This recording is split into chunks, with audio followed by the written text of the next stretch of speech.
Okay, so you approached a woman and she said no. Or maybe you even approached your partner to be intimate and she's not in the mood. You feel rejected. When you feel rejected, it can lead to shame, anxiety, depression. It makes you feel bad. I'm Dr. Trish Leigh. Welcome back to the channel because I want to reframe rejection for you and help you rewire your brain out of the rejected state into a healthy state for intimacy and connection. So let's dive in. All right, rejection. When you approach someone and you ask them out, you tell them you think they look beautiful, you ask your partner to be with you in a sexual way, and they say no. What happens? And why does it lead to relapse? Well, when you approach someone, you're looking for the dopamine hit for pleasure. Now, especially if you've been consuming explicit matter for a long time, or if you've been consuming it frequently and consistently, and especially at higher levels, your brain is used to a dopamine hit when it comes to a woman or a person of the opposite sex. You associate them with dopamine. So when you approach and you want to hook up with that person or have a sexual experience with that person, you're looking for the dopamine hit. And they say no. When they say no, you don't get the dopamine hit that your brain is looking for and it's accustomed to. Instead, you get a cortisol hit. That cortisol hit is a stress spike in the brain. Rejection equals a stress spike in the brain. So now you feel more stressed out, you feel anxiety, you feel shame, you feel depression, you feel the aftermath of the neurological shift in your brain. It leads to the feelings of rejection.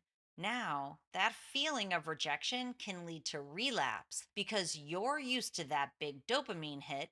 Instead, you get the stress spike. You need a dopamine hit twice as bad as you needed one before you approached the person. That's what leads to relapse. That urge or craving is screaming at you, give me dopamine, give me it now, give me it at high levels. Don't give into it because if you do, you keep linking your brain to explicit matter or masturbation as the source of pleasure, as the source of dopamine at very high levels. Instead, if you stay away from relapse and you reframe rejection, like we will do in just 1 minute, then you can feel what it feels like for that person to tell you no, but not necessarily feel it as rejection. You can just let the feeling move through you and move on to find healthy dopamine from real world sources. So, what does that look like? Well, what it looks like is when you feel rejection, it's important to instead reframe it for this isn't the proper time, or this isn't the right fit for me or for that person. So you approach a person and you say, hey, I'd like to go out with you. And that person says no.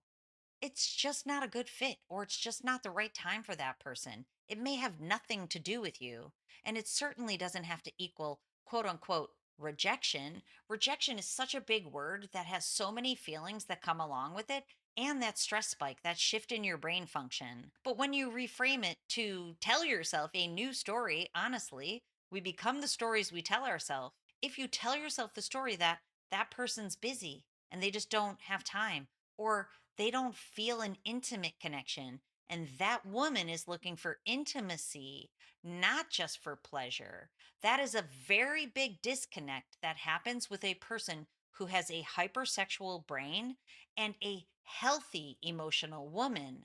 So if you've been stuck in explicit matter for a long time, you are using a hypersexual brain that is looking for too much dopamine from the opposite sex. That woman likely perceives that. And a healthy woman wants intimacy and connection. They want the happiness trifecta.